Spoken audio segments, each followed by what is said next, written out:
61 क्या बोल रहा है, X sold 2 cars at the same price, one of them 10% profit,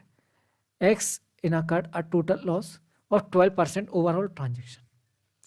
what is the approximate percent profit और loss incurred in the other car. देखो क्या बोला है क्वेश्चन कि एक्स ने 2 कारें सेम कीमत पे बेची, उनमें से एक पर 10% का लाभ हुआ, एक्स को कुल लेन देन में 12% की हानि हुई, दूसरी कार पर लाभ या हानि बतानी है। तो आप बोलोगे सर कोई दिक्कत वाली बात नहीं, पहले पे 10% का फायदा हुआ, मतलब 10 का सामान 11 में बिका, ठीक है। आप बोलोगे हाँ सर बिल्कुल ठीक है, कोई दिक्कत वाली बात नहीं। अब अपन से बोल रखा है दोनों को समान कीमत पे बेचा, मतलब दूसरे वाले का भी कीमत कितनी होगी, 11, है ना, बिल्कुल सही बात है। और इस पर क्या हुआ है, कुल लेन देन में 12% की हानि हुई है, कुल लेन देन में क्या हुआ है, 12% की हानि।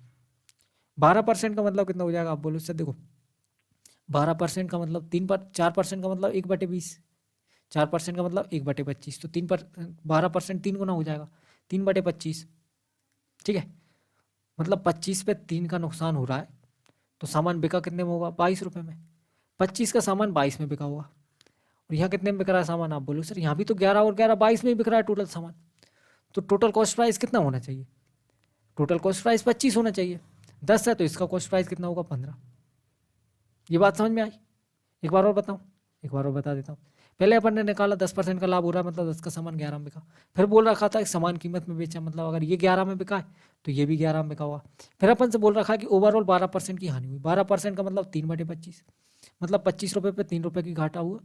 22 में बिका सामान। यहाँ अपन ने देखा तो यहाँ भी सामान 22 में बिक रहा है, 22 में दिख रहा है मतलब 25 रुपये का सामान होना चाहिए, ये 10 का था तो ये 15 का हो गया, दोनों मिला के 25 हो गए, ठीक है। अब अपन से पूछा इस पे कितने का घाटा हुआ, आप बोलो सर इस पे 4 का घाटा हुआ, 15 पे, 15 रुपये पे 4 रुपये का घाटा हुआ है,